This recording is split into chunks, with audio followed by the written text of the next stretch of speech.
Beberapa motor mewah jadi barang bukti dalam kasus OTT di Kementerian Ketenagakerjaan yang melibatkan Wakil Menteri Immanuel Ebenezer Gerungan. Ducati salah satunya. Motor mahal tersebut diketahui milik Noel, panggilan akrab Immanuel Ebenezer. Ducati Multistrada V4S dan Street Fighter V4 harganya berada di kisaran 800 juta hingga 1,3 miliar.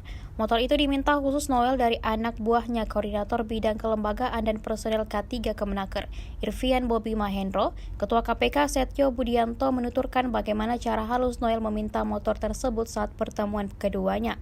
Ia menuturkan jika tahu Irvian suka motor gede, Noel kemudian melempar sinyal dari pernyataan jenis motor apa yang cocok untuk dirinya. Tak lama setelah obrolan itu, sebuah Ducati pun dikirim ke rumah Immanuel. Motor tersebut dibeli dengan status off the road alias tanpa surat-surat kendaraan, sebuah cara yang menurut KPK dipakai untuk menyamarkan transaksi haram. Dalam kasus ini, Immanuel bukan hanya menerima Ducati, ia juga disebut kebagian uang tunai 3 miliar.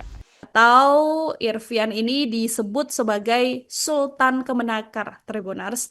Pernyataan ini berbuah begitu ya, atau kode-kode dari Wamenaker ini, mantan Wamenaker ini berbuah satu motor Ducati yang diberikan oleh Irvian Bobi kepada dirinya. Ketua KPK Setio Budianto ini bilang, Tribuners, kalau Noel awalnya menyinggung hobi Irvian yang memang suka motor besar.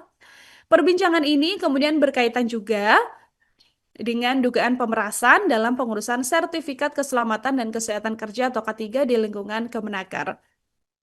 Jadi skenario dalam percakapan ini tuh seperti ini, Tribuners. Awalnya Immanuel Ebenezer menanyakanlah, basa-basi lah soal motor besar yang memang suka dipakai oleh Irvian, begitu kan. Sampai akhirnya satu ucapan yang disampaikan oleh Immanuel Ebenezer adalah kalau misalnya saya gitu kan cocoknya motor apa. Nah, itulah yang dianggap sebagai kode dari Immanuel Ebenezer kepada Irvian yang membuat Immanuel Ebenezer kemudian menerima hadiah lah dari Irvian sebuah motor Ducati yang dikirimkan ke rumah Noel Ebenezer, Tribuners. Setio mengatakan pembelian satu motor ini dilakukan secara off the road atau tanpa surat-surat.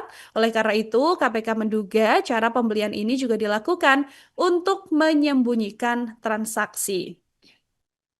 Dalam kasus ini sendiri, Noel diduga mengetahui adanya pemerasan dalam pengurusan sertifikat K3. Setio juga bilang Noel justru membiarkan pemerasan tersebut dan bahkan meminta jatah dari praktik lancung ini.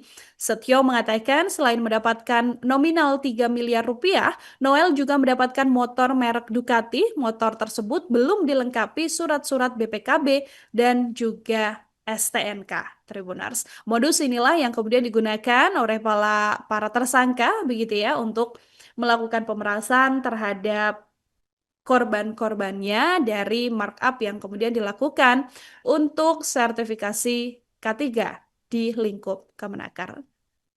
Download Tribun X sekarang, menghadirkan lokal menjadi Indonesia.